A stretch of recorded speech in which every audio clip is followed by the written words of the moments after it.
Every 19 seconds, a drug arrest occurs in the United States due to drug-related offenses. Over the years, the incarceration rate has drastically increased.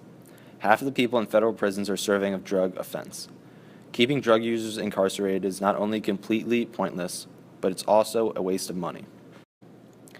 In one drug arrest case, a man named Charles McDuffie turned to drugs as a coping mechanism. McDuffie served in the Vietnam War at 18 years old. After the war, I ran into some problems and turned to drugs for help. It was how I escaped from reality. After his time in the war, Mr. McDuffie clearly began to suffer from some major post-traumatic stress disorder. It was hard for him to cope with his problems, so without having anything else to turn to, he turned to drugs. McDuffie was sent to prison after being caught with several drug-related instances. With no mental health treatment, McDuffie was directly sent to prison. It has cost the federal government $200,000 for incarcerating just Charles McDuffie over the years. If society actually wanted to help these alleged drug users, they would not be sent to prison and they would be sent to any sort of treatment institution. I spent nearly 6 months in the drug rehabilitation center. At first, I thought it was dumb, but I was optimistic. I wasn't getting sent back to prison. I was done with that. After McDuffie's treatment along with therapy for his PTSD, he's remained drug-free ever since. With drug laws being so strict, it seems nearly impossible for drug pushers and users to avoid criminal consequences.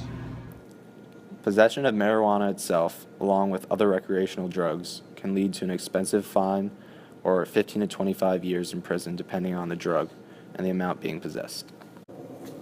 Along with the mass amount of incarceration the United States faces comes the roles of races.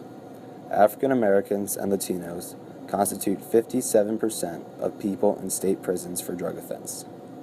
In a more broad sense, 60% of the incarcerated population are people of color. Statistically speaking, blacks and whites use marijuana at the same rate. However, blacks are nearly 4 times more likely to be arrested for possession. In a mental health crisis, people are more likely to encounter police than get medical help. It is essential that we get the drug addicts and users the help that they need in order to quit. Instead of doing just this, the solution that our government has come up with is to just toss the drug users into jail. 2 million people with mental illness are booked into jails each year. Without any sort of warning or treatment, Crystal was directly sent to a juvenile detention center. After skipping school one day, Crystal was found with possession of drugs. It ain't fair. They don't care about me. They just want me out in these streets. Crystal was directly sent to a juvenile detention center. In June 1971, President Nixon declared a war on drugs. The Drug Enforcement Agency was created in 1973. They initiated Operation Intercept, which pressured Mexico to regulate its marijuana growers. In 1977, President Carter called for the decriminalization of marijuana. In a speech to Congress, he said, "Penalties against possession of the drug should not be more damaging than the drug itself." Reagan's demanded side initiatives focused on getting tough on drugs. The program became known as the Zero Tolerance Program, where the punishable measures against users were emphasized. President Nixon's war on drugs led to the dramatic increase of federal drug control agencies. Soon, the size and presence skyrocketed.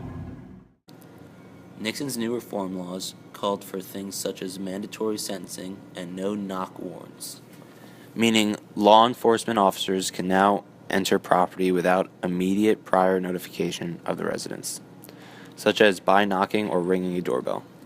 Go. In the end, although there have been many changes in sentencing law and policy, there have been little to no changes in crime rates. Something must be done to end this ongoing tragedy.